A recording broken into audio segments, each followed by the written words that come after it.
Barack Obama was considered black for all intents and purposes, even though he was actually only half black. But when you get into a position of power the way he did, people aren't going to see you as half and half.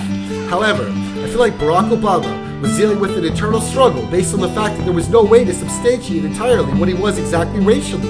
Not that this is a bad thing, as there's lots of mixed people out there. I guess I'm trying to say that the painted man must have had a harder time dealing with adversity than most of us. They tell me black don't crack, they tell me black is proud, they tell me blacks can really get it popping in a crowd. You were somewhat black, weren't you painted man? Maybe you were bells and whistles for the promised land. They tell me black don't crack, they tell me black is proud, they tell me blacks can really get it popping in a crowd. And you were somewhat black, weren't you painted man? Maybe you were bells and whistles for the promised land. President Obama, the first black president. No one cared for half and half, it was legitimate. Your mother white as milk, your father dark as coal. We focused on the latter, you were our pancake batter. What you did for blacks, I really have to ask myself.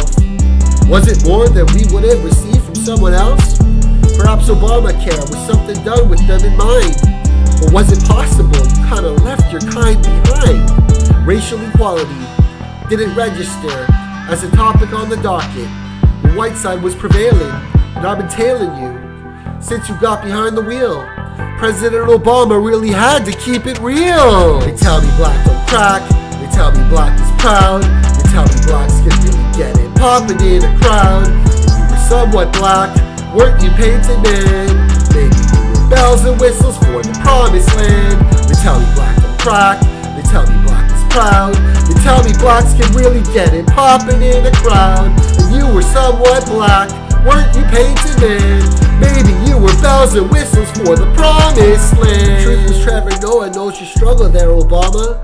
The best of both worlds sometimes feels like a pinata. They'll hate you cause you're black, they'll hate you cause you're white. Inside of you what's worse would become your internal fight. Often you become a custom word of one. I wonder which prevailed in your life, painted man. To think about the balance, to think you could have saw the problems blacks and whites were facing when they scratch and claw. You had an opportunity to bring us unity. Instead, I feel you focus, thinking ludicrously, like maybe you could die in office and be legendary. The $1 million bill was Slug's idea, firstly, Barry. They tell me black don't crack, they tell me black is proud, they tell me blacks can really get it popping in a crowd.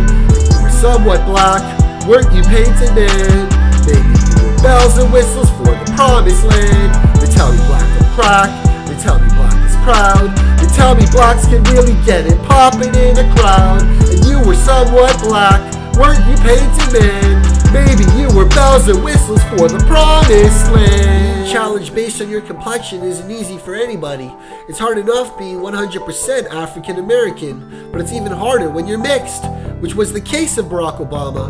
And when we look at the former president, I hope we realize that on top of the humongous expectations he had in office, he was also dealing with racial insecurities. So I feel for him in that department and hope that he recognizes that I realize this.